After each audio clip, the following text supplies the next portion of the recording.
ആദ്യത്തെ update India England അവസാന ടെസ്റ്റുമായി ബന്ധപ്പെട്ടതാണ്. ഒരിക്കൽ കൂടി ടോസ് നഷ്ടപ്പെട്ട് ഇന്ത്യ ബാറ്റിംഗിന് ഇറങ്ങിയപ്പോൾ 204 എന്ന നിലയിലാണ് ഇന്ത്യ നിൽക്കുന്നത്. 50 റൺസ് നേടിയ കരുൺ ഒഴികെ ആർക്കും കാര്യമായി പിടിച്ചു നിൽക്കാൻ പറ്റിയില്ല. ടാക്കൂറിനെ ഒഴിവാക്കി പകരം ഒരു എക്സ്ട്രാ ബാറ്ററുമായിട്ടാണ് ഇന്ത്യ ഇറങ്ങിയത്. എന്നിട്ടും അതിന്റെ അഡ്വാൻറ്റേജ് ടോപ്പ് ഓർഡറിന് ഉണ്ടാക്കാൻ പറ്റിയതുമില്ല.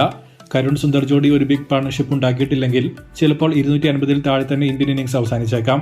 ഈ സീരീസിലെ തന്നെ ഏറ്റവും ബെസ്റ്റ് ബോളിംഗ് അഡീഷനുള്ള മത്സരം ഇതായിരിക്കും എന്നാണ് തോന്നുന്നത്.